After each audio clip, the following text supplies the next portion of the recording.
Good evening, everyone.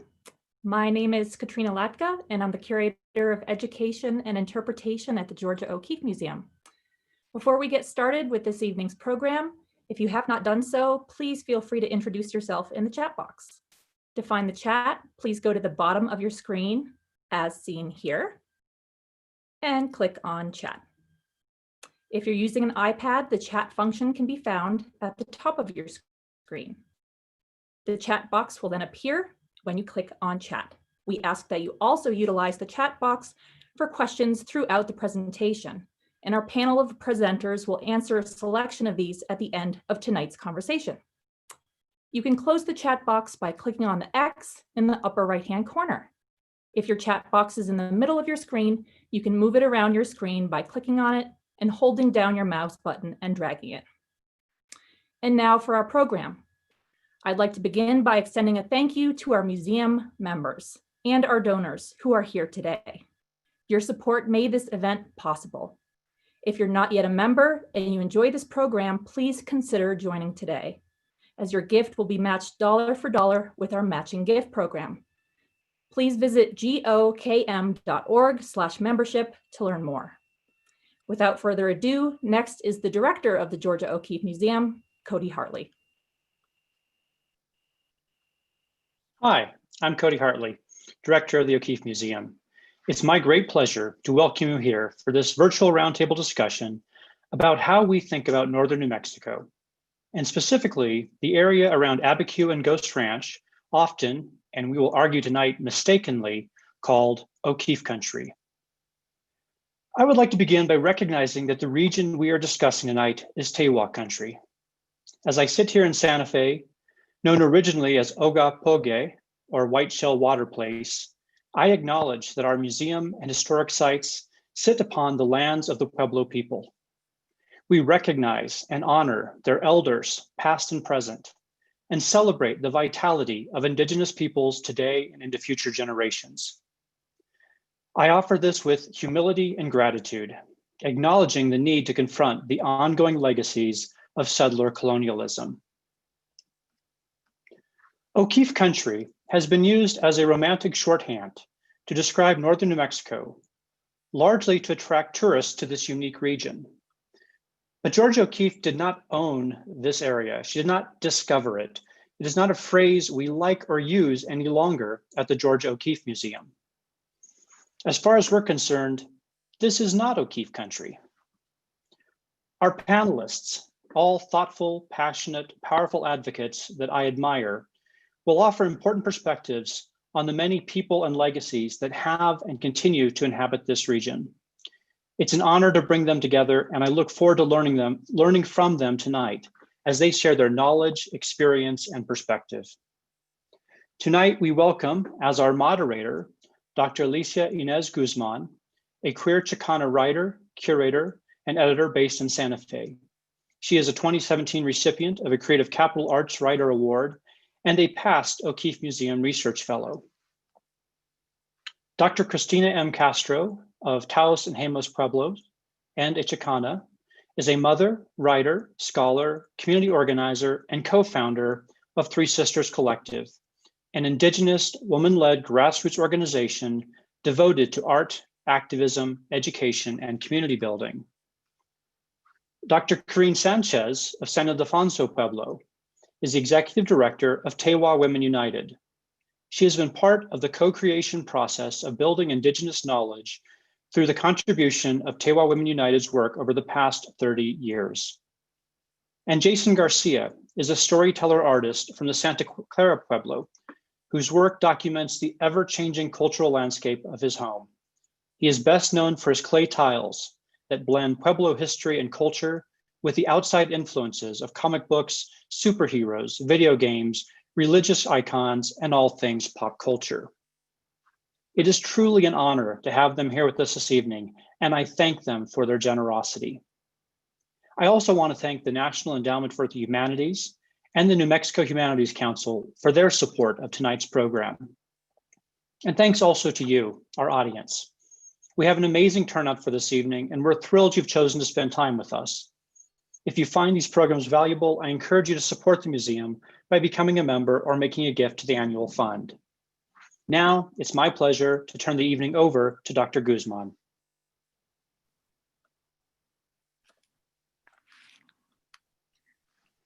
Hi, everybody. I'm Alicia Inez Guzmán.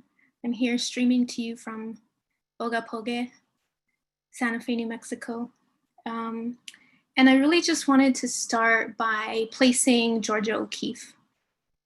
Cody did a little bit of that, but I want to give some context around her arrival.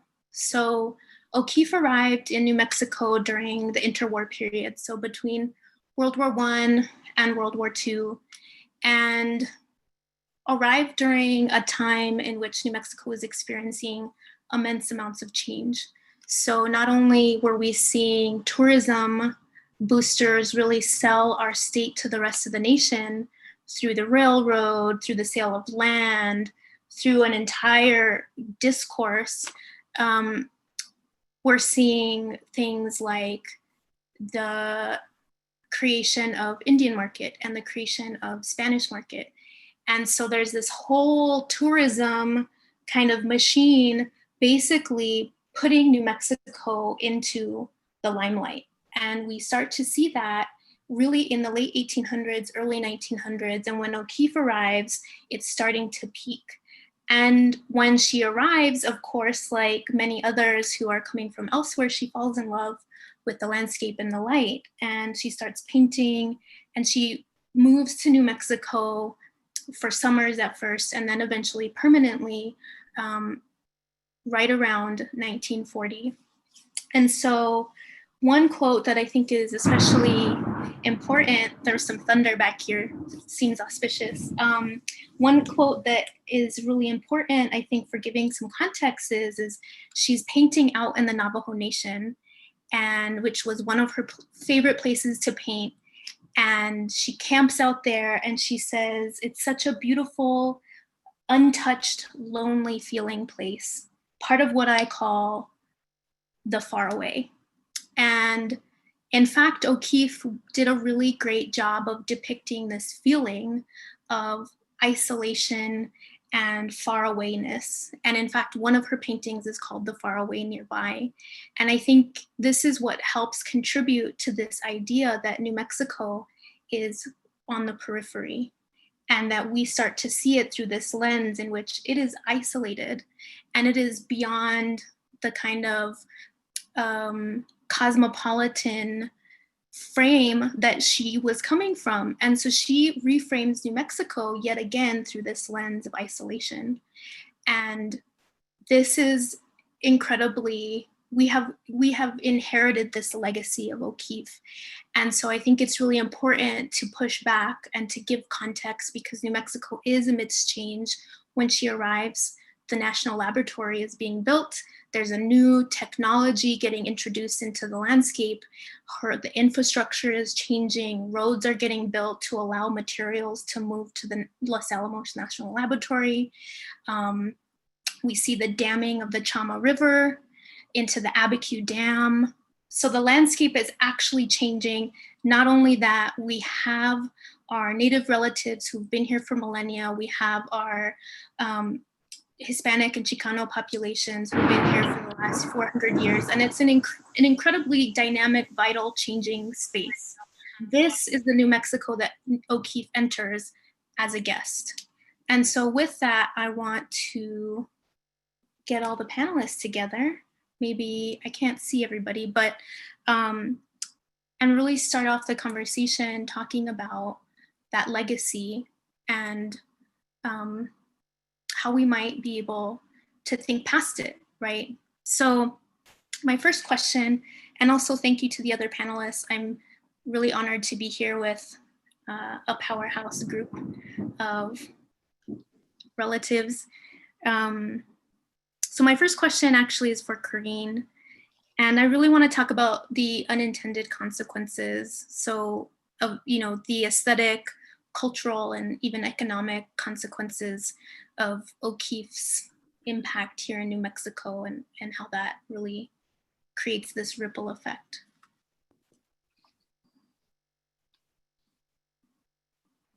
Thank you, Alicia. I'm so honored to be here tonight with my esteemed panelists, as well as all of you from across the country. I've been looking and seeing where people are coming from and being able to be a part of this conversation. And as someone who grew up in this area, who is familiar with some of the art world, coming from an artistic family, and also someone who does transformative work here in northern New Mexico, I think we cannot take any people that are coming here, those that are invited or those that are not invited, you know, really understanding the colonial context of our state and our area, understanding the complexity of identity and what does that mean to each and every one of us, understanding those unintended consequences of, you know, when we were talking about this panel earlier and trying to think about what we were going to share, it was the same, you know, you mentioned Los Alamos National Laboratory, and Oppenheimer fell in love with the scenery here in New Mexico. And I think that's the first thing that really draws people into our state, right? The land of enchantment, the land of entrapment,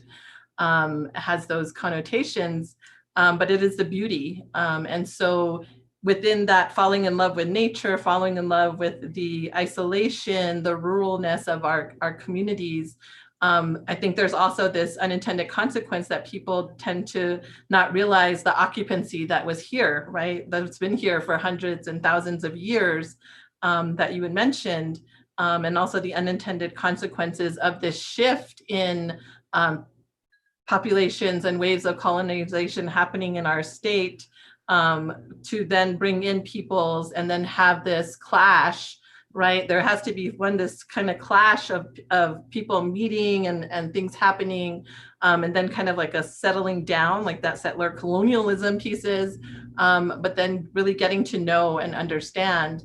But for me, there was this shift, right? The shift in the economy because of art. And we think about art and, you know, we talked about the utilitarianism of our crafts. Our crafts were meant for everyday usage.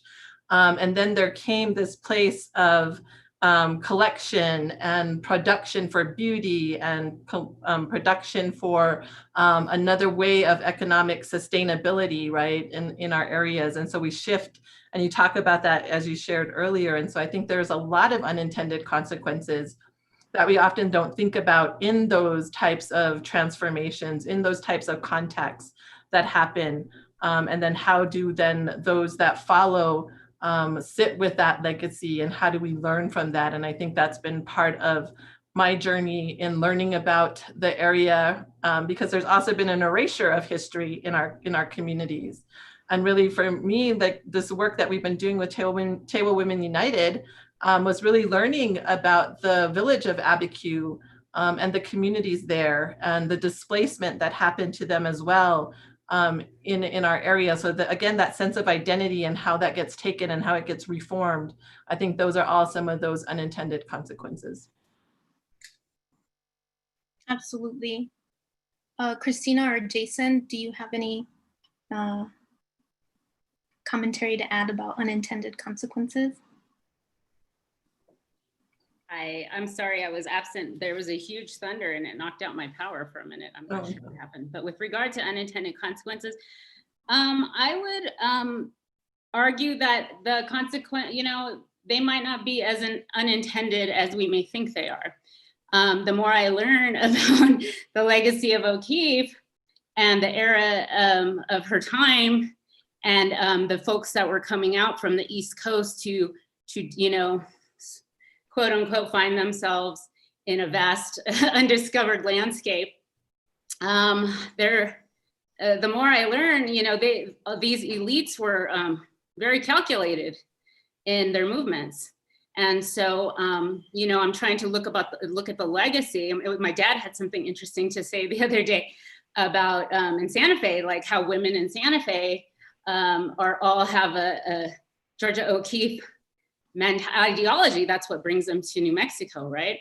They're trying to discover something about themselves in a place that they, I guess, feel is safe to come to.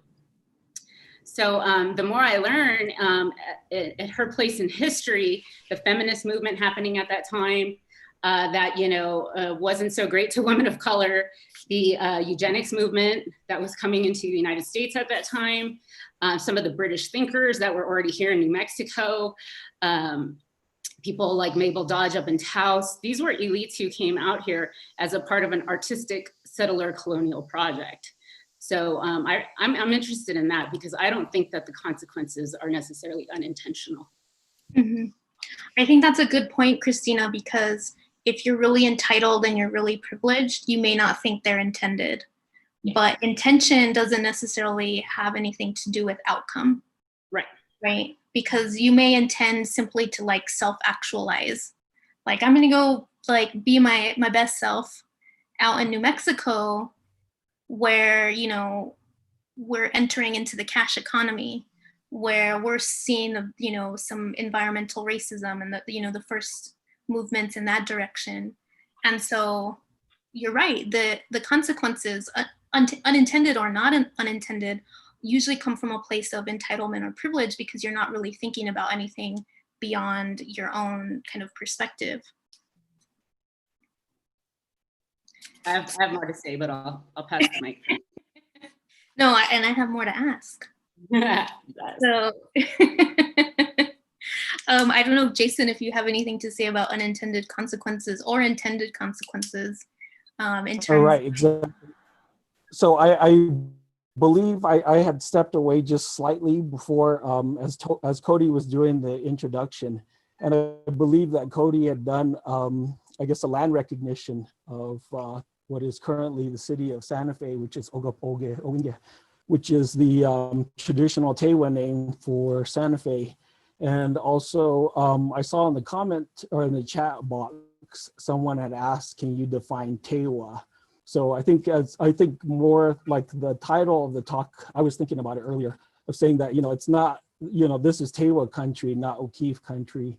So Tewa is a group of 6 Tewa speaking pueblos located in northern New Mexico. There's also one located at First Mesa in Arizona that migrated where it was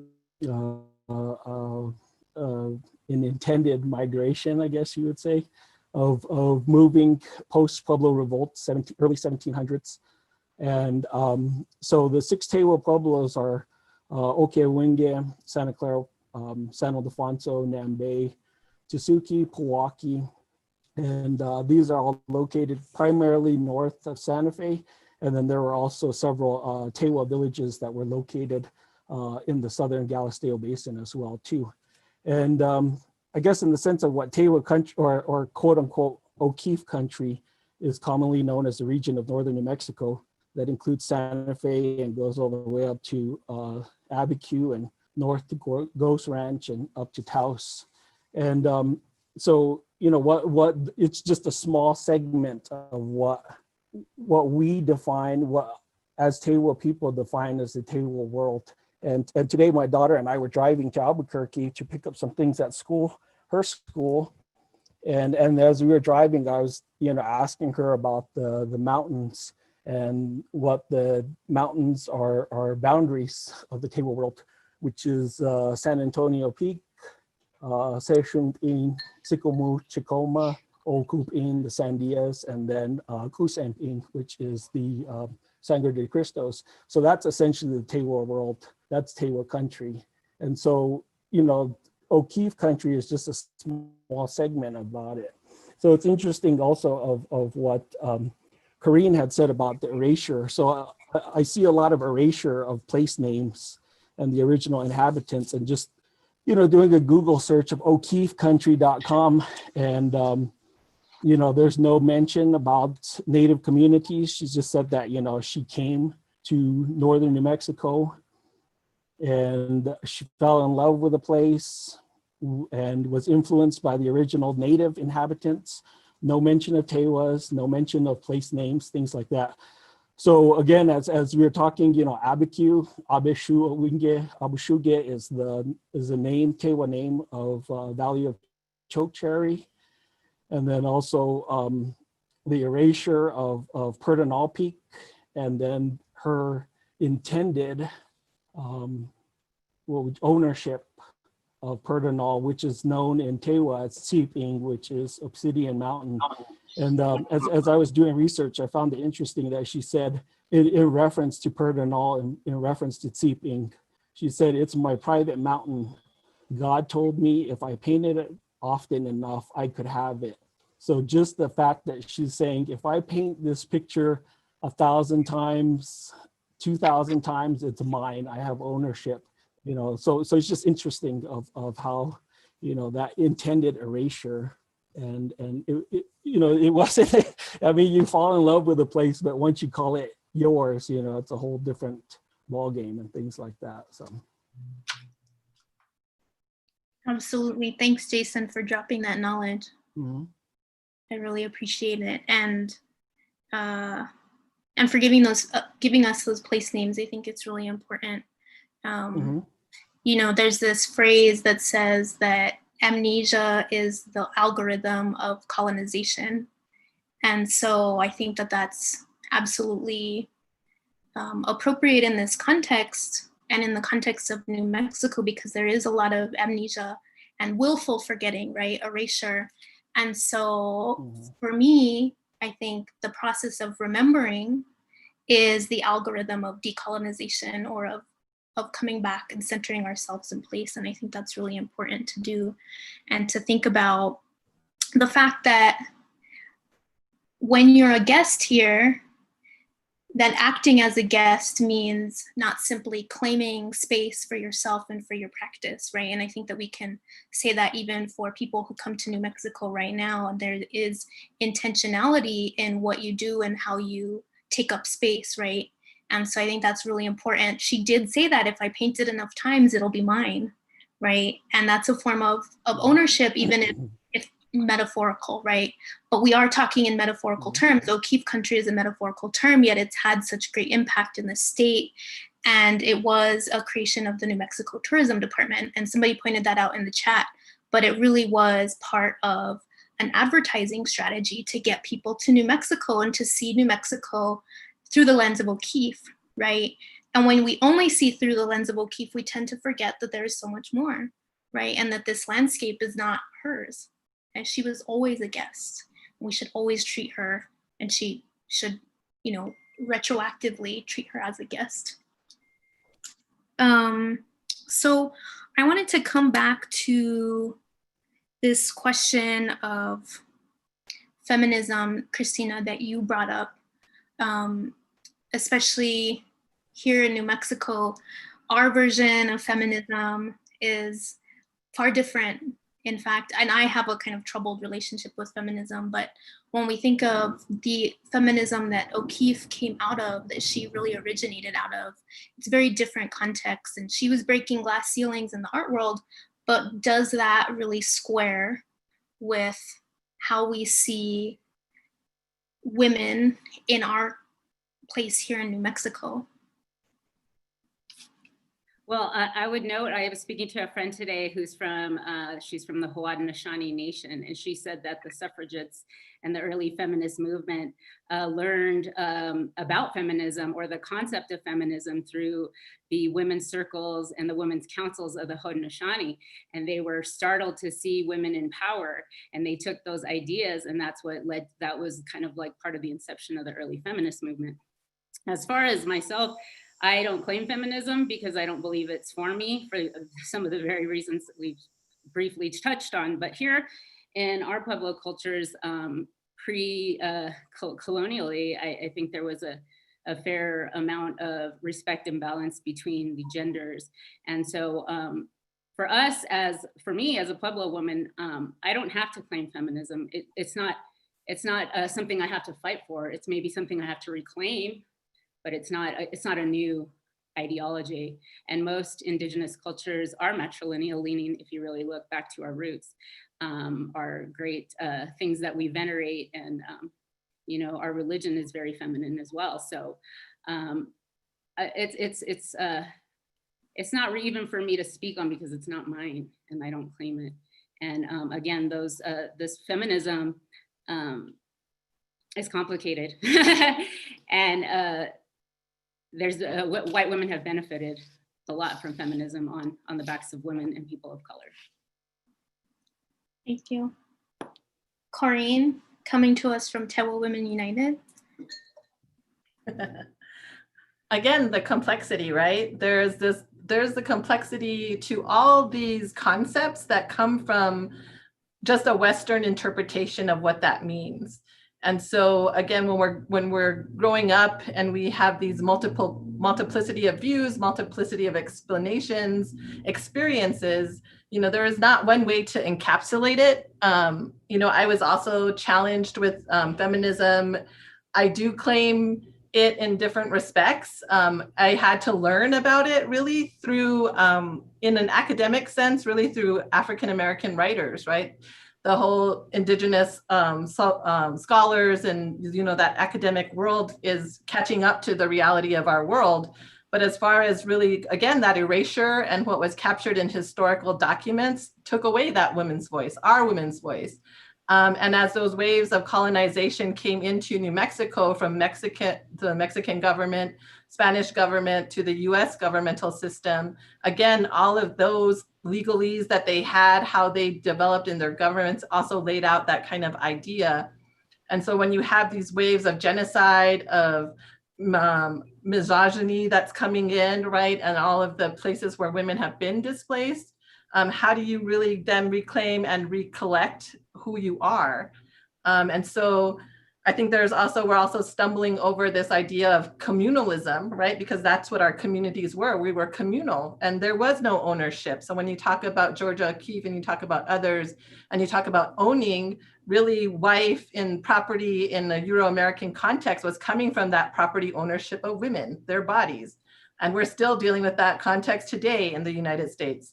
And we're also still struggling with that within our Pueblo communities, because even though we do have this matriarchal sense, we do have this rootedness to women and the sacredness of women, our organization came to be because there's also a hypocrisy around those different concepts. We have murdered and missing Indigenous women. We have domestic violence and sexual assault levels that are off the charts. Coming from our men and coming from those that are non-native, right? So there is a whole lot of different issues that come in. And so when you read as a young person, this strong personality of Georgia O'Keeffe, being an independent woman and going out and doing certain things, that does hit a different aspect for me or captures a different essence for me. And so like you're trying to make sense of seeing strong women of any culture and what does that mean? How are they breaking different patterns within their own social cultural system? How are we as Indigenous women doing the same thing? Coming from powerful women in my community that started this organization and also facing a lot of silencing from the patriarchy that is seeped into our communities. And so I think, again, how are we looking and how do we interrogate this for ourselves to kind of make sense of how we're reclaiming things and what does that mean? And coming into the women's movement, right? We have the first wave, second wave, third wave, fourth wave of women's movement because of, again, that whole trying to understand, like you're leaving out these people, you're leaving out this group, you're leaving out. And so how do we really get to really honoring that multiplicity of perspectives, multiplicity of voices, of experiences? Because I can tell you, I'm not just shaped by my Native community, I'm shaped by every culture and community that I've engaged with and had really dialogue and sharing and talking. And so for me, singing strong activism, we're seeing a lot of it right now in this time and age with Three Sisters Collective. I don't know more, but prior to that, our women's voices, our Indigenous women's activism on that level was not necessarily captured, right? We live in this society of social media, which is totally capturing it. But when we were starting our organization, there weren't that many organizations that were Native women led or run. And so our models and our teachers were from those other cultures, our African-American sisters, our Latina sisters, our sisters out East who really have maintained that matriarchal connection and that honoring and that responsibility, and then when we get in circles with our sisters from other communities, they're like, where are the Native, Tewa women's voices and how do you move and do? And our movement and our response is very different, right? Because we don't necessarily have that type of rootedness solidly within our communities. We like to say we do, and I know, and I've seen the struggle, and I know that our communities are moving towards that. But again, we're all trying to decolonize from different aspects of patriarchy, white supremacy, capitalism, you name it, right? We all have this struggle to do. And so I feel, again, those are the complexities that come within these different discussions. Giving me life. Yeah, I think this is like the best way to complicate the narrative, especially in 20th century New Mexico, that white women are moving east and that they're bringing this idea of what it means to be an independent woman here to a place that's been occupied and lived in and beloved, right? And like part of the identity of women here and women identifying people here for so long. And yet, again, we're stuck with that very flat legacy of what it means to be independent in New Mexico, because it continues to persist. But if we look at and that's like a kind of outside perspective, and yet it does define who we are here. And when we look at our own communities, we can, point to all of the women in our own lives where we say, oh yeah, she was strong, she was independent. She did not come from, a moneyed family on the East Coast, right? And we have all of these other different models within our own communities, but it's easy to really collapse all of that when you're looking at Santa Fe from a different perspective. When you move that perspective around, you can really see how very rich our kind of history of women occupying this space actually is. And I think it's important to like give that narrative the complicatedness that it needs, that multiplicity, as you say, Corrine. I think that's like the best way to put it. We can't capture it all the time, right? Because our identities are constantly changing. I got really excited. So I think that's just like a really beautiful way to frame it. So Can I add something?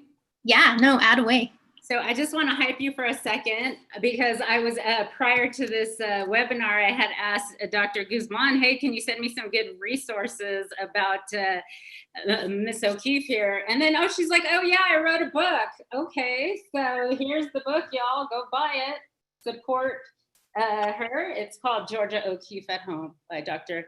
Alicia Inez Guzmán. Oh. And in this, I'm just fascinated by it, but I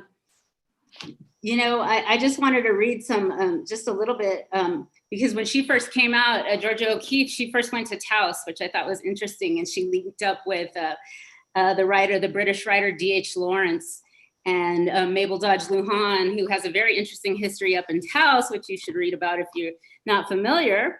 Complex just as well. And then this was also the era too of when Dorothy Dunn came out to the Santa Fe Indian School. So all these writers, these women were coming from the East Coast to do art. And I don't know if you all are familiar with Dorothy Dunn and her impact on the Santa Fe Indian School, but she was came and taught Native folks, a lot of Tewa folks. That she was teaching art classes, but I think she was also probably helping to start the commodification of Native arts in Santa Fe, which led to SWIO, which leads to Indian Market, which leads to, what you see today. But one thing, what D.H. Lawrence referred to New Mexico as the moon of America, which I thought was so interesting. And one of the other guys she was hanging with at the time, Hartley, I'm not sure what his first name is. Do you have it off the top of your head? Marsden. Yeah, was he a writer or an artist? He was a painter. Yeah, he was a painter, and he referred to us Indigenous people as harmless children of the world. And, just really thinking about the company she kept and what they were doing at the time and the ideology back then, I'm just really fascinated on how it continues to permeate the current culture that we have here in Santa Fe and the people who continually flock here for this experience. This Indigenous experience, but never fully really understanding that Indigenous experience, because much like Miss OKeeffe, we don't exist in her world or on her canvas, where there are no Indigenous people at all on the moon. Well, there are no people at all. If you look at this, you might think you're on the moon. And I think that's the kind of like, it's humorous, but it's also real, because there are so many metaphors where it's like, oh yeah, the end of the world, the moon, you know, the far away. And it's like, it makes it seem so peripheral when in fact, we're the center of the world as far as I'm concerned. And then also before she came here, she was on the East Coast, and she was the beginning of the whole modernist art movement, but what preceded that was precisionism. So then I was looking at, okay, what is precisionism? And so I look it up, and guess what Wikipedia says? It was the first indigenous modern art movement in the United States and the predecessor of modernism. And it was a post-World War I celebration of the new American landscape. So, wow, I mean, it's getting big for me. Look at Robert Johnson's work, UNM. I'm going to. Right. Who is the namesake of the Johnson Museum. Exactly, UNM. Stole or appropriated. Since all artists don't steal, they appropriate. You appropriated a lot of Pueblo iconography and imagery. So, along with other artists, Lichtenstein was known for that as well, along with Rothko, so along with Picasso, African art. So yeah, totally. I know, appropriation. The next conversation. Moving along. Jason, you know, as an artist who's, you know, whose family is really well known as potters, and you kind of creating your own hybrid aesthetic practice, you know, I'm wondering how this idea of landscape really squares with you as a person who uses the land.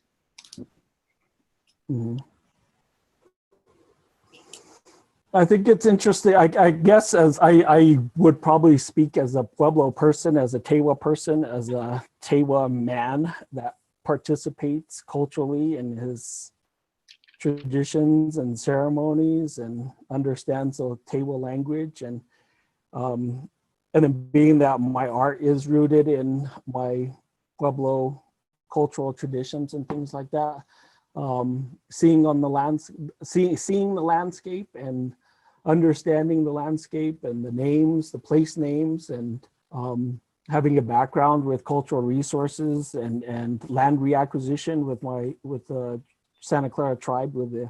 I worked for the tribal administration for about 5 years, reacquisitioning our ancestral tribal lands, and then also protection of cultural resources. So a lot of those areas of, again, quote unquote, OKeeffe country, you know, I visited a lot of our ancestral Tewa villages.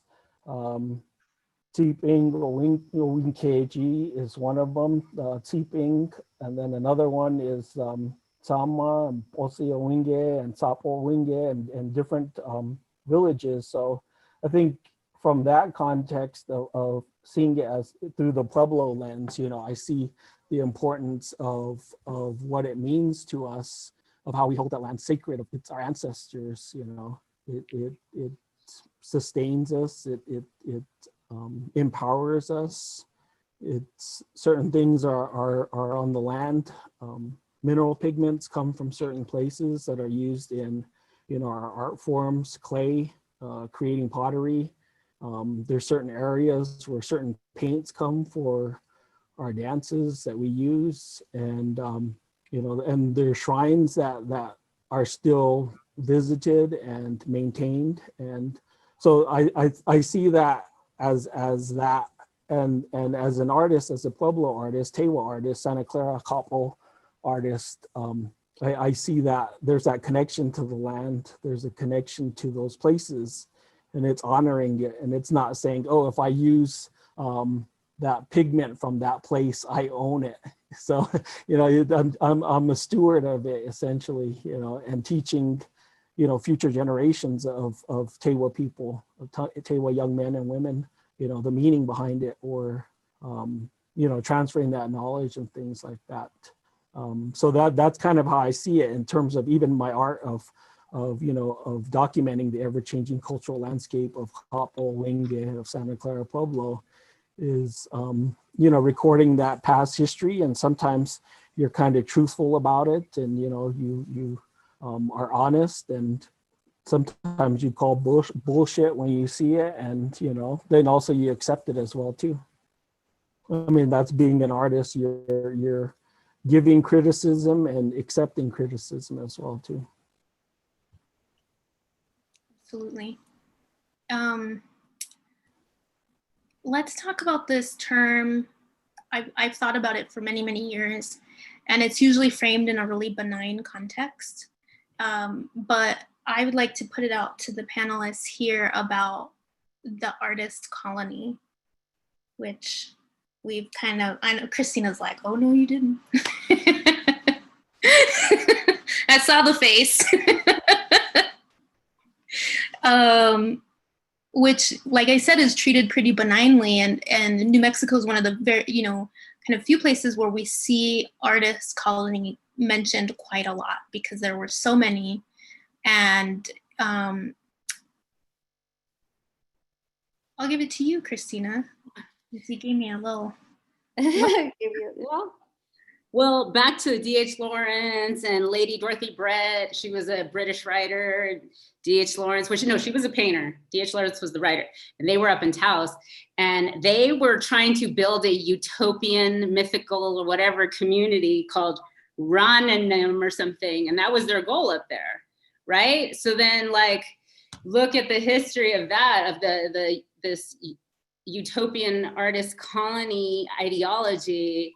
Followed by the hippie movement, where you had all the hippies coming into northern New Mexico, posting up on, Tewa lands, and then, it's part of the same mythos to me, So this utopia at the expense of who and what, and if you juxtapose that, what was happening with federal policy at the time, and the situation on our pueblos and reservations, where we're literally being pushed out of our lifeways to go into war, to sustain our families, because that was the only means of income. And of course, we're the penultimate warriors as Indigenous people.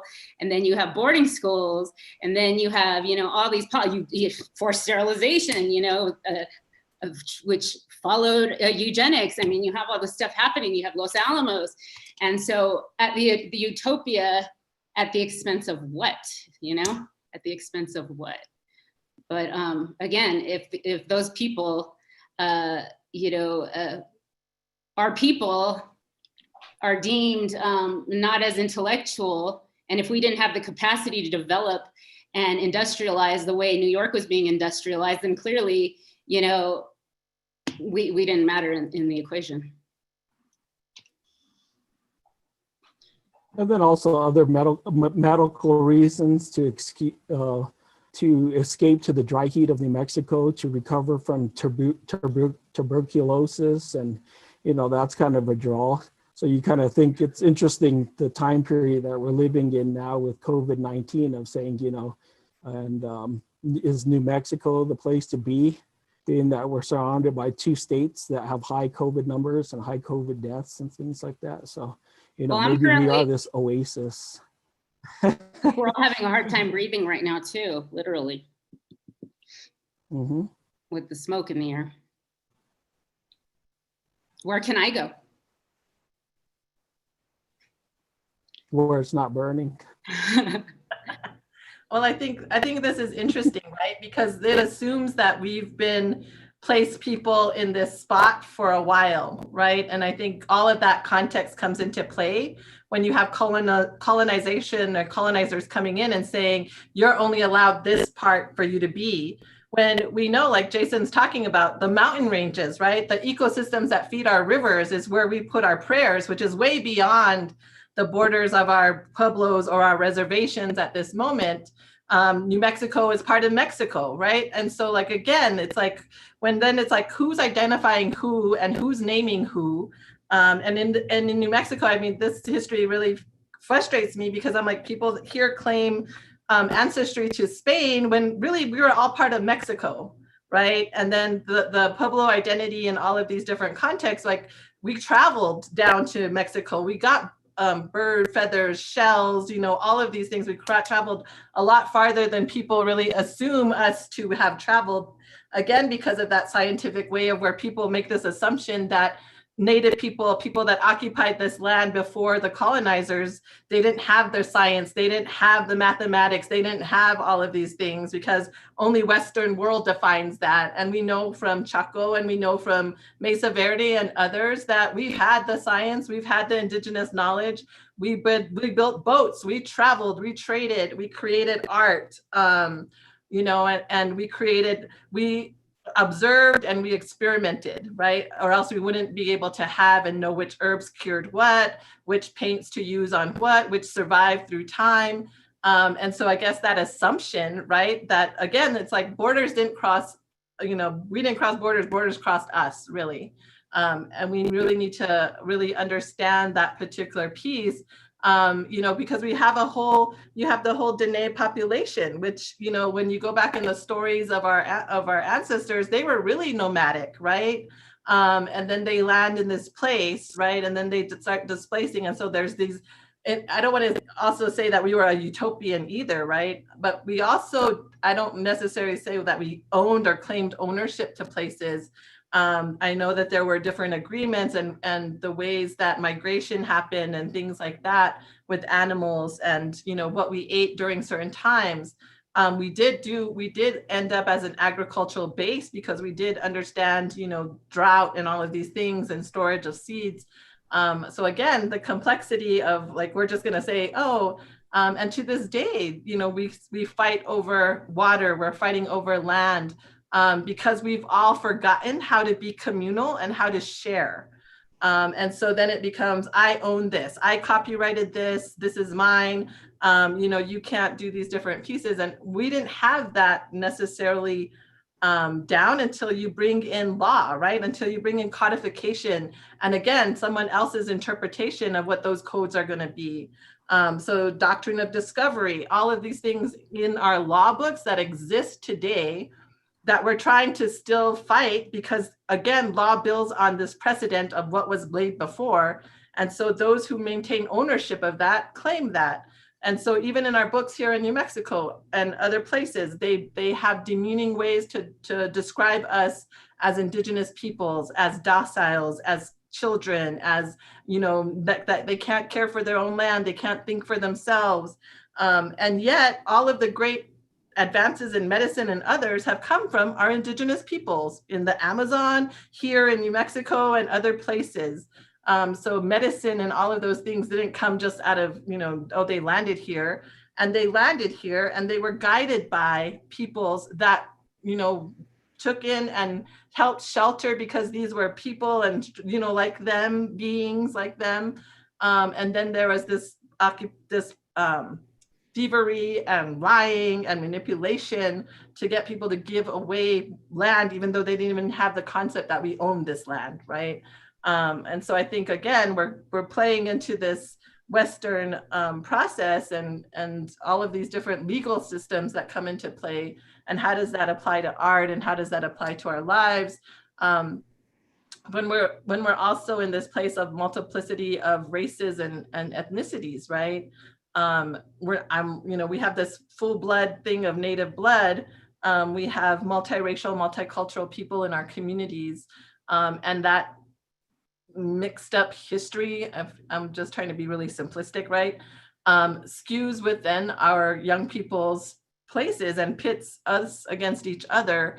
And then it also pits us against the broader world and us, you know, people against people.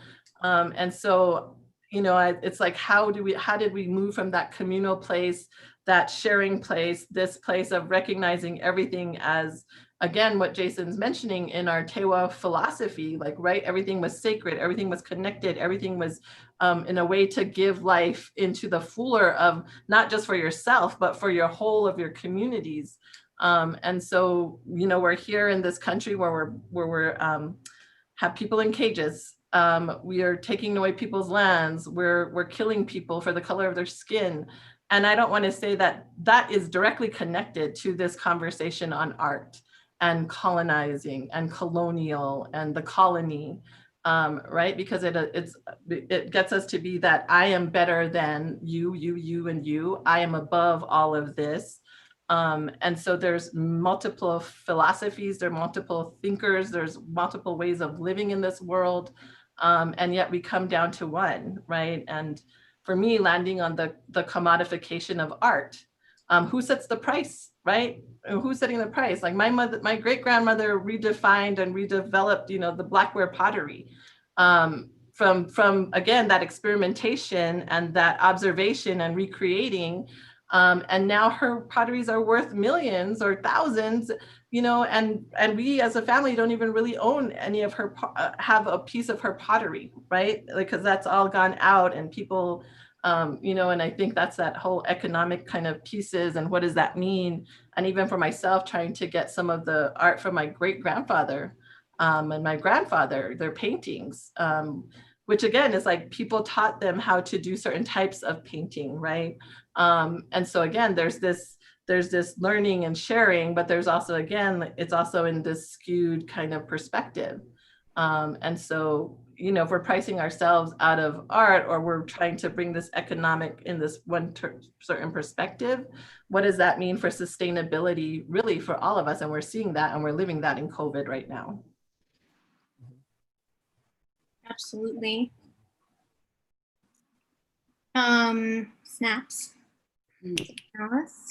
Snaps. Yeah, and I think the framework of the nation state, that's actually what's really rigid and inflexible and doesn't allow for this multiple way of thinking, right? When the nation state tells you that this is where you belong, right? This is your picture frame. When we know our relatives have been crossing the Americas and in migrations, in trade, in all sorts of different ways, right? We know that the idea of being static is actually a Western projection. And really what's static is the nation state and the Western concept of the nation state. And so let's just it's like, why do we even have that old model? It works politically, but that model is premised on exclusion, and it's premised on, manifest destiny, which we still see today, right? The clearing of the land parallels the clearing of the picture frame. We know that emptiness is not only a metaphor, it's an actuality, and it's what people kind of project as well as manifest. So I know we have some questions from the audience as well. And so I'm going to kind of mix them up into this conversation. And one of the questions is, how do you evaluate and bring into the cultural social environment the energy brought by the Genízaro people currently in the Abiquiú area? So our Genízaro relatives. We've been reconnecting with the Generacios through our connections within the village of Abiquiú. And also recognizing and understanding, again, like the ways our Pueblo embraces people and the way our Pueblos also push out people. And, we know that because of the warring and because of the colonizations, the rapes, assaults, and also really the places where people did really truly fall in love, right? When people come in contact, it's not always in that warring place, even though that was a big piece of it. There's also really realities of where people did, mutually fall in love. And so the children of, that experience on whatever level, and the communities, and because of racism and all of these other things that existed on how people have been, viewed, there's a whole place of healing that needs to happen and occur. There are ways that, we need to learn from each other and understand the complexity of that history. We see Blackism in our communities. I want to name that, right? Because I have relatives who are African American and Indigenous. And that's a real place for us to grow and heal and learn as Indigenous communities. When we go into this purebred model, like 4/4 or 1/4 or 3/4 or whatever, that's a political concept that was placed, in our heads, that we've also embraced. And so how do we address and heal that? And we feel like that's part of, for us, that deep healing and deep conversations that need to happen and we need to recognize. And we're in this moment now in 2020. So what does it mean for us to really work with other communities of color, different types of races and ethnicities, so that we're in this moment in 2020, and we've been in this for a while. How do we really heal those deep wounds and see each other as human beings with different experiences and different experiences? And I think that's the deep work of all of us here in America right now, right? How are we making sense of this America and this moment, and really understanding and learning the history and knowing that people didn't just land here and it was all good. People didn't just come in different places. And for us in New Mexico, what I grew up with is this brown on brown violence, right? And so how are we making sense of that? Because I know that there was a deep communal respect and honoring that has come after a lot of disruption, right? And warring and killing and murdering. And so how do we recognize and hold that experience and really move from that place, so that we're not continuing to cause that type of violence upon each other, and that we're really learning about those experiences. Absolutely. And I just want to rewind. It dawned on me that maybe not everybody watching knew what Genisado was, or that specific term. And the history of it, it's actually a Turkish word, a janissary, that's the root. And it's a Christianized slave, basically. And in the context here, we have detribalized Native people being brought to various places in New Mexico, one of them being Abiquiú, to resettle certain areas, especially along the northern frontiers. So Abiquiú is one of those communities that was created by and founded by detribalized, Christianized Native slaves who were then sent out to create these they were called buttress communities. And so these Native slaves are slaves of Spanish colonists. And what's important to note is that they're coming from all over the place. And so we have, from the plains, we have Native slaves coming in. We have Native slaves coming in from Mexico. We have Ute, Apache, and you see that in the Santa Fe context as well. And so the idea that it's just Spanish and everybody else is actually really complicated, because you get all of these mixtures in the process. And one of those really complicated things is Native slavery. So that's just to give the term a little context, in case anybody was wondering.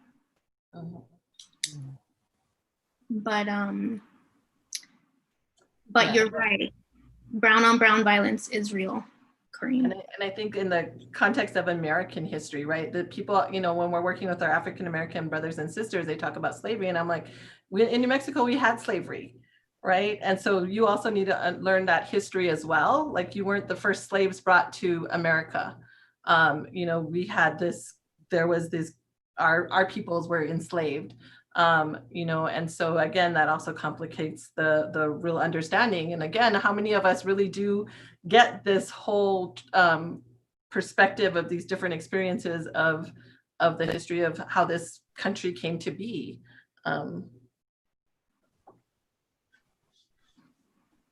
Christina, did New Mexico colonial, I was just going to add that New Mexico colonial slavery extended into post New Mexico statehood, so it's not anything recently forgotten or like the African American experience of slavery. I guess you would say still follows after Emancipation Proclamation and all those things too. So yeah, that's a good point. After the 13th Amendment, slavery persisted here because it wasn't called slavery. It was called by every other name, but it was essentially slavery. And so that's how the church and the Spanish crown really got away with doing it for so long, because they didn't call it slavery. So they could kind of skirt through this tricky use of words. Yeah, they don't call it slavery now either, right? No, I mean, there's all sorts of slavery, right? Exactly. They just But put we it create euphemisms to deal with it. Because who wants to face the fact that, like, either maybe you're, like maybe somebody in my family owned slaves, and maybe somebody in my family was a slave, right? And that's like a hard thing to hold in your body, and to kind of recognize within yourself that those are all together in this context in New Mexico.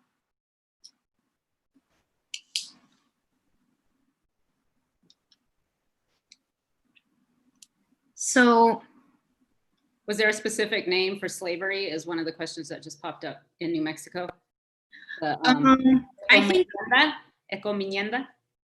Yeah, it was the encomienda system. Encomienda, right? Yeah, the encomienda system, and you'd also hear the term peones or malcriados, which is like bad bloods. Yeah. So you'd hear all of these terms, and then there were a lot of terms for like mixed race people as well, because the Spanish were really like obsessed with making sense of like mixtures. So there were all sorts of weird names like colores quebrados, like broken colors, or colores revueltos, like white supremacy, basically. This is white supremacy, right? Here's the word we should be using. Speaking of not using words we should be using, white supremacy. The hierarchy of white supremacy and Hispanic white supremacy. Okay, so here's another question I'm going to bring to you.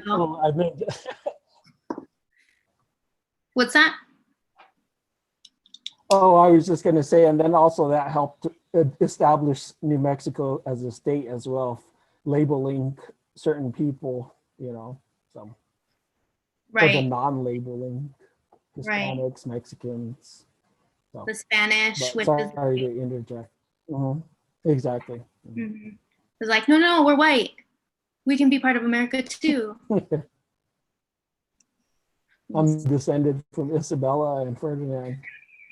I'm royalty. Where are we meeting for a drink after is what I want to know. Jesus. Okay.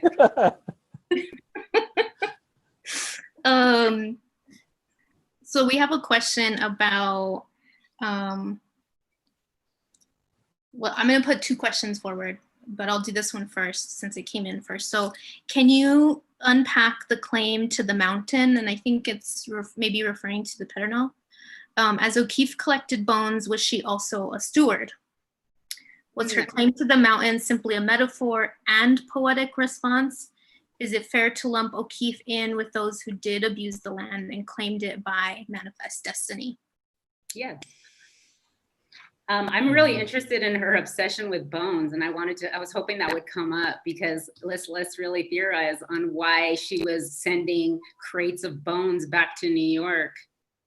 Like, that is a little bizarre to me. And what does that mean in the larger context of this, this story? What is her obsession with bones of the Southwest? The next topic. I think one of those things, you had mentioned the artist colony, and I don't know if there's a name for them, but there's the archaeologist colony, the archaeologist fascination with the New Mexico, with the Southwest and the Pueblo peoples, and, the creation of the New Mexico Museum system, with, and then the School of American Archaeology, and, all these visitors, guests to New Mexico were all in the same dinner parties. They were all in the same circles. So I think that has a lot of connections of why.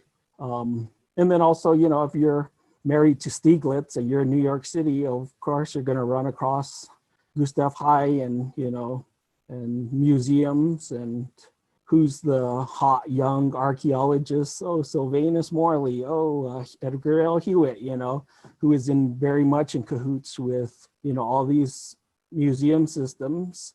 And then going back to the concept of creating the superstars of Pueblo pottery and Pueblo work, you know, much of those people also worked for Hewitt and were friends with him. And he was maybe one of the ones that's saying like, oh, this person's the person to check out. Oh, this artist, they work for me. So, you know, there's that also, that part of it as well too. I don't feel necessarily that Georgia O'Keeffe was a quote unquote steward of Tsiip Ing. And I know that her ashes were spread at Tsiip Ing Owinkayagi, that's the village there. And so, you know, I don't think a steward would do something that disrespectful to the people that she quote unquote loved or to the landscape, you know. If she, you know, she should have done that elsewhere. She should have been buried somewhere. So, you know, just the fact alone that she threw her ashes and spread it over an ancestral Tewa village, you know, my thought is that she is not a steward of the land. Also, Paternal is very significant in Dene culture too. I don't want to speak too much on that because I'm not Dene, but I know that's a very significant site. I think her project, right, or this idea of art and collection, or, you know, the places where we fall in love with things, is all our responsibility to continue to interrogate. You know, she's now dead, so we really, you know, all of these interpretations are other people's interpretations of what she meant or what she intended, unless we're hearing directly from her memoirs or her voice. So again, it's, you know, we need to interrogate what we're placing value on and how we're continuing to do this in a collection mode, or in an educational mode. I want to highlight COVID, like Jason mentioned, right? Like, so we have a really low rate. Our hospitals aren't overwhelmed at this moment. And this gives people the right that can travel from other states to come here, right, and lay claim to this area, whether for that's, you know, the place where it's less of a threat, right? And again, those are people that can afford to travel and can have second houses here and all of that different aspect. Thinking about the displacement and gentrification that's happening in the Abiquiú area, and how we have legacies of families that are agricultural, but we also know that the economic ability in this area is not great. But people that can then afford to buy houses are buying them here. And then that's going to displace, you know, and transform these different places. So again, the ownership of land, and what does that mean? And if you're looking at homes in other places, what are you considering of the history of that place? Because I always feel like, for me, I still live in my Pueblo community, and I have relatives and members that go outside the world and then come back, and then they want to change the Pueblo into California or into DC, right? And again, part of our responsibility is again, what are we maintaining here in our area? And yes, we could have those privileges, but there's also this place of communalism in our communities, you know, and that's still complex for us to figure out as tribal communities, Pueblo communities, and what does that mean, you know? And you know, we've had shifts in governance processes, which I also don't feel is often the best interest of our community in the long run around sovereignty and sovereignty issues. But you know, so these are things that we all have to have the responsibility of continuing to interrogate for ourselves to figure out how is this all coming into being? What does that mean for this place and the space and all of us? Totally. And just as an addendum to that, you know, of course, Georgia O'Keeffe wasn't part of that extremely violent history of manifest destiny. And I think we can all acknowledge that, you know, but I think what we can also acknowledge at the same time and hold is that what manifest destiny did was it created the inheritance in which people could live in places like New Mexico in the way that they did. right? So Manifest Destiny really is a violent history that's meant to clear space and to create land for settlement, right? So you look at Yellowstone, one of the first national parks, and it looks like it's empty, but it was actually inhabited and cleared off. But when you see the kind of visual representation of that space, you would never ever know, right? So what Manifest Destiny is that's the first step. You clear the land. Second step is you create this idea that occupation is possible. And so she is an inheritor of that legacy. Even if she didn't commit those kinds of atrocities, anybody who's coming out of the 19th century from the East Coast and moving in our direction is actually benefiting from policies that enabled white settlement in the rest of the US, right? And that's like a really complicated thing. So no, she wasn't part of it. And, but, the reason why we have American exceptionalism and this idea about individuality, it comes from that era. And so I think we can complicate that narrative a little bit. And not only that, there's also that term terra nullius. Yeah. Is that how you say it? Yes. Right? Just like the great expanse, right?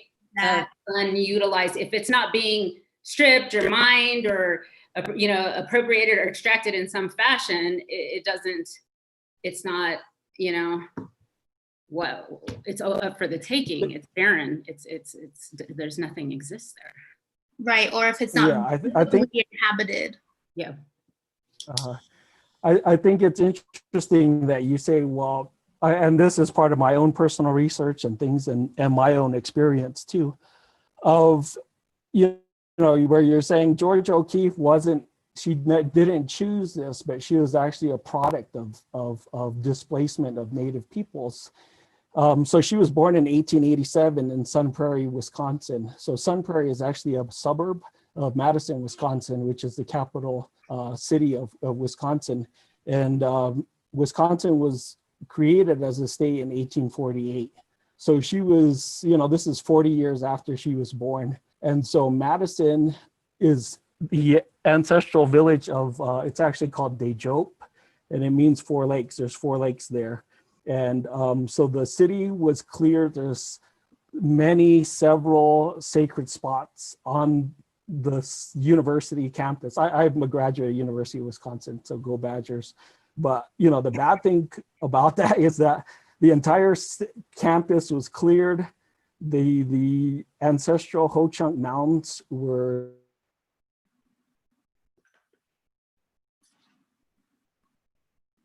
just that part of that whole manifest destiny. And even the way that Sun Prairie was established, it was because there were 45 men that were sent out by President Van Buren to establish the capital city. And, they traveled from Milwaukee to Madison, and it was raining, and came out, emerged out of the sun. Sun was on the prairie, carved their name into a tree, Sun Prairie, Wisconsin. That's like how more destructive can you get, the fact that you carve your name in the landscape like that. So I would beg to differ again as her being, she's part of this mentality. And if Wisconsin, and, Kenosha was in the news the other day. So, you're a product of your environment, I think. Yes, thank you, Jason. Absolutely. She's shaped by this ideology, right? Which becomes her blind spot. Thank you. Here's a question. And this is also for the O'Keeffe Museum. So, what tangible steps do you see the Georgia O'Keeffe Museum taking to address these settler legacies?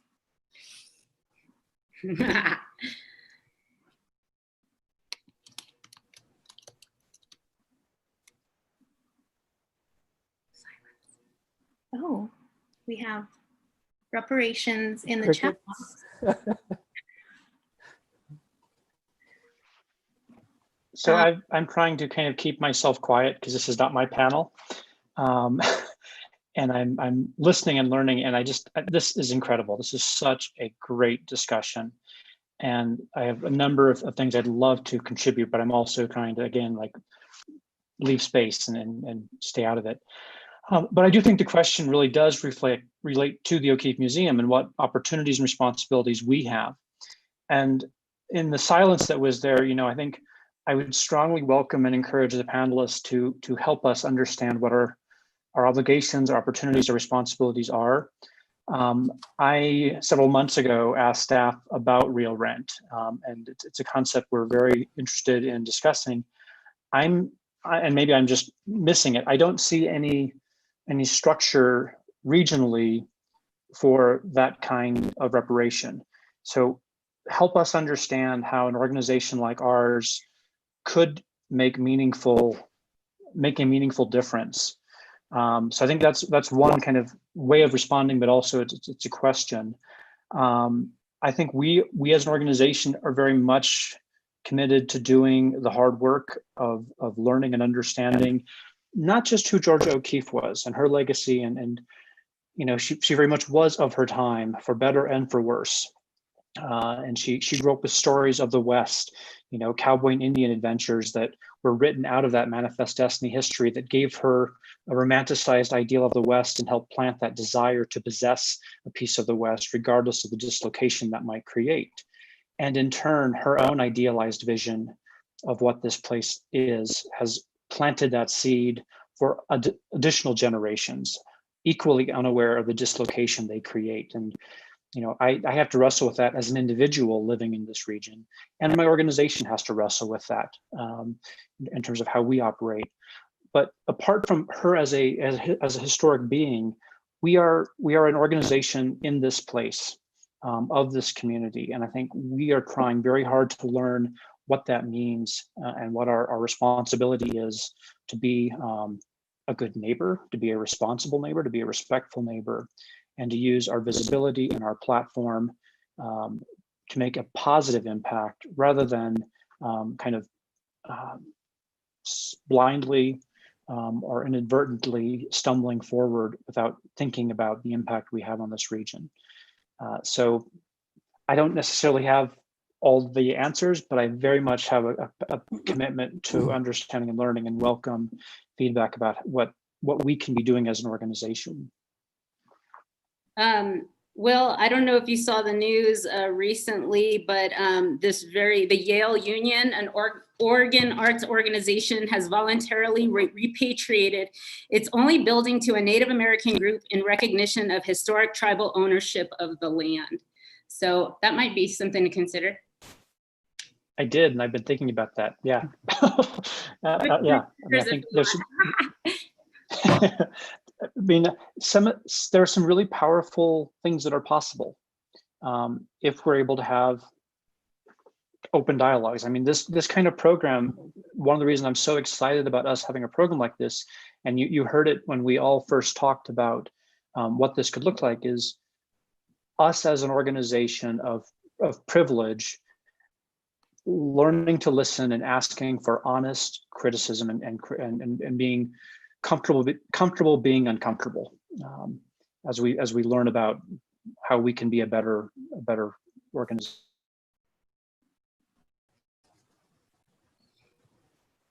Thank you.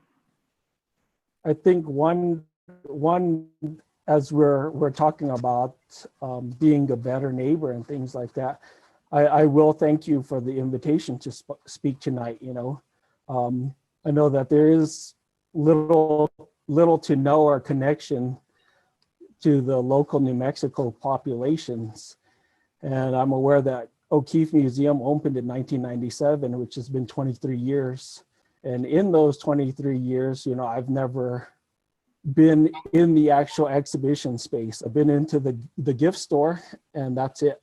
So, I think that's part of it, of being, there's some exclusivity to the museum. I'm not too sure.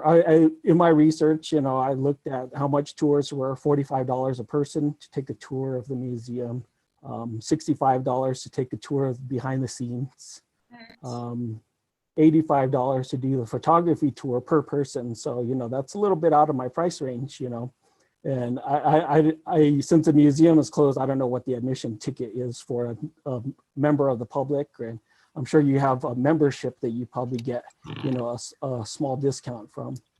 So, you know, those are some of those things. And maybe something for the Georgia O'Keeffe Museum to do is to also reach out to the local Pueblo communities and their community schools, and, you know, maybe create some type of programs where they're able to teach the kids about who Georgia O'Keeffe is, and maybe the kids can teach the museum of what Tewa country is rather than O'Keeffe country. So I think those are some things like that, you know. I think there's a lot of opportunities for partnerships with the schools and things like that, especially now with as we're moving into online platforms and things like that. So I think that's something that should be something to thought about, or even, you know, do like the Indian Pueblo Cultural Center or the Institute of American Indian Arts Museum, OKNA, Museum of Contemporary Native American Art Museum, where, you know, you offer a free admission to Tewa people. You know, maybe you have to show your tribal ID card, you know, but that's something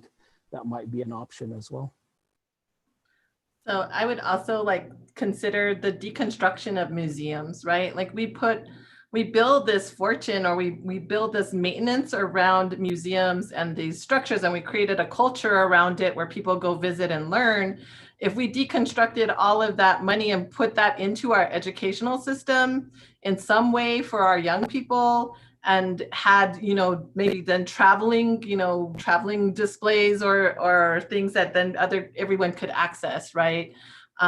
This is the same conversation we need to have around the structures and the monuments. You know, we go to DC because they have these big old monuments. We have these little tiny monuments here in New Mexico, and we pay maintenance for all of these structures, really, which could then be going into healthcare, universal healthcare for all of us, right? We could rethink that whole concept, repatriating all the art on, you know, the hill that's in the museum hill in Santa Fe. You know, a lot of the stuff for indigenous communities that is housed there had ceremonial and everyday purpose uses. And those things shouldn't be in, you know, climate controlled, whatever, blah, blah, blah.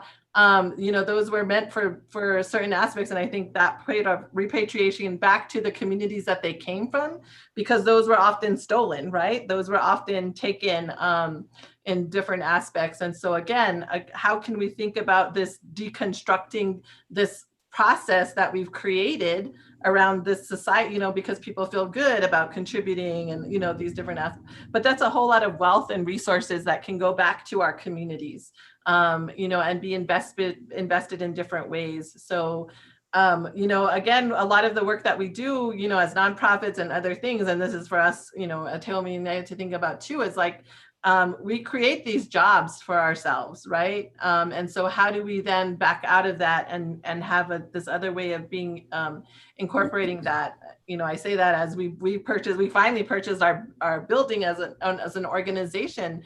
What does it mean for us to own, you know, this space, this home, where much of that, you know, wealth, and so like in the community that you are there in Abiquiú, it's like, what does it mean for them to have these structures there? That they can utilize in different ways, and not just this 5 to 7, you know, for, you know, whatever the operating hours are, but how do those really become communal spaces? So I think, you know, again, we got to get outside of our boxes and kind of think about what it is right now and what it could be, repatriating the land, right? Or using those taxes to then go back into the village of Abiquiú and the surrounding communities. But I think it does start with really having these honest and truthful conversations. You know, we need to do that as in our cities and our counties as well, to talk about, you know, kind of how are we honoring the here and now, not just the past. Like I feel like in this country we get stuck on the past of we're honoring these what do you want to call them? What is it? Personalities. Right. You know, that for any of us, we're all contributors to our well-being in our communities. And so we highlight certain leaders or we highlight certain people when it's really all of us that are really contributing to the realities of our community. So again, how are we rethinking and having these conversations? Yes, yes, yes. And this is all to say it goes beyond like diversity initiatives, which like I've heard so much about diversity initiatives, and that's just a really kind of feeble understanding, I think, of what equity looks like, you know, both equity in our economy and sustainability, but also equity and representation. And we have some like really great radical people here that are imagining a potential future. And I think that that's what we need, right? Is this kind of radical imagination about how do we move out of, as Corrine puts it, this box, right? It's literally become this box that we it's like a horizon we can't see past. But once we can start to radically imagine the way that our spaces can function, it's like, oh, wow, there are so many possibilities, right? And it's beyond diversity initiatives. It's beyond, you know, like the kind of typical, really feeble things that usually take place, you know, and I think it does have to come up from a space of radicalism.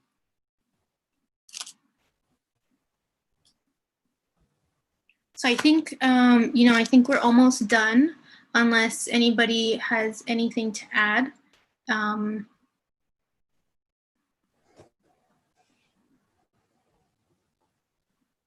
Are you seeing the chat box, Alicia? Are you monitoring that? Oh, I was briefly. Okay, just if there's anything you want to touch on, you know. Sure. Talking about multicultural mural, preserving art in Santa Fe, speaking up in preservation of art in Santa Fe, and taking them, you know, supporting the obelisk removal. Yes. Get political. It's time. Right, and I think this is where, you know, what is playing safe got us. So yeah, get radical, like you said. And part of it is like reflecting on your own privilege. Like, I know I have a lot of privilege, and it's like, okay, well, how do I instrumentalize my privilege? And this is the thing that everybody in Santa Fe should really be thinking about, is like, how do you instrumentalize your privilege so that it's going toward, or weaponize your privilege, let's say, so that it's going towards something that is not just going to make you feel good, right? Or alleviate your guilt, because that's like, we don't want to deal with that kind of situation, right? We want intention, we want movement, we want a kind of radical relational context here, radical relationality and being together. And I want to say, like, question your privilege around access, right? Like, there was one, like, how you can visit our lands in a respectful way. And I'm like, we do have visiting hours, right? We have our places. In this moment of COVID, we're really asking people not to visit our lands, right? We're closing down our spaces to protect our people. And yet people have this idea of access and privilege, and that they can just come and they can just go into these different places, like the Sturgis, right? Riding through on your motorcycles to get to somewhere else. But really, you know, we're really trying to protect our people from this virus that none of us really understand. And again, we have feast days where we respectfully invite you to come in and participate as an observer. Our places are open. So respect those places where we're inviting you in, and respect when we're saying, no, it's not for you. It's not, you know, those accesses aren't there. I think that's, again, this is a place where we're trying to teach our young people boundaries around who has access to their body. So respect the no, right? Respect when we're saying, no, this is not the moment or time. And don't try and push it. Don't try to coerce us, right? We're trying to set boundaries for our young people that adults don't even understand. Wearing a mask at this time, where people are asking people to wear masks when you're in public in these different places, and yet people are fighting that because of their individual right, and disregarding the whole communal aspect of it's to keep all of us safe. So really, again, and just look at your places where you feel like you have the privilege or the ability to access things, and question, like, should I really do that, right? Men with women, when they say no, respect no. It really does come down to those basic, you know, acknowledging a person as a whole nother being that's there with you and has the same access to different power and voice and all of that and representation. And when people are telling you this is not something that we're comfortable with or we don't want to have, respect that and listen to it, and then maybe maybe we all collectively can find a venue to talk about these things. But yeah, I'm like, my community is closed, and we're really small communities at this point. Some are larger than us, but we're trying to protect our elders and our young people. Boundaries. Agreed. Respect and boundaries, exactly. How do we be The relative? boundaries of quote unquote OKeeffe country. Oh, go ahead. We're not using that term. That's done. That's a wrap. That's so 2019, y'all. Exactly. That's But hold okay, others good. accountable. Good. who are- I'm glad we got that. Mhm. Exactly. Any closing thoughts? Land back. Give us one. Jason, other closing thoughts? Thank you, Christina. Quick closing thoughts. No, just thank you for the invitation to speak. And, like I said, be a good neighbor. That's really about what it's about. And like Corrine said, it's about consent. It's about asking. It's about understanding yes and understanding no. And, those of having a background in tribal administration and cultural resources and protection of land. We've had so many people encroaching on our lands despite a sign saying, Santa Clara Pueblo property, stay out. San Ildefonso Pueblo, stay out. Yet we see so many people in the back areas saying, well, this is my recreation area. I used to ride my motorcycle here in the 1980s. I always was here. Well, dude, it's 2020, it's almost 2021. Those days are over. So I think that's part of that, of understanding, it's time for a change for a lot of things. So Rugged, instead of rugged individualism, let's promote rugged communalism. New Mexico True. Thank you for the opportunity to be here. I appreciate it. Ta, Tepanopa. Yeah, I'm really appreciating and respecting everyone's time that you took to listen to us. And I hope that you take back and reflect on what was shared here, and that you implement some of the things that we've mentioned, and that you continue to learn, right? Like, we're not the be all end all of the Indigenous representation in this community. Again, everybody has their perspective and their thoughts, and we need to be open to hearing all of it, and then coming to that communal decision together in different aspects. And we're in this moment here in our country that I hope we respect all peoples and all perspectives, and that know that people should not be murdered or killed or taken advantage of because you can, right?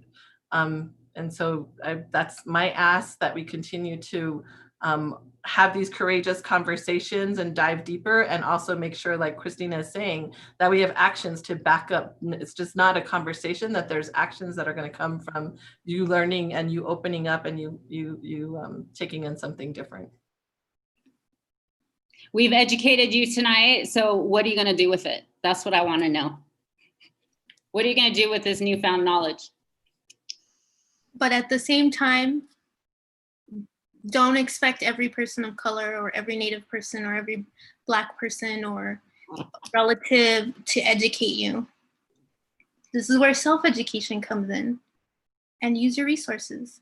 So we're here for y'all now, but we need you to step up. Yeah.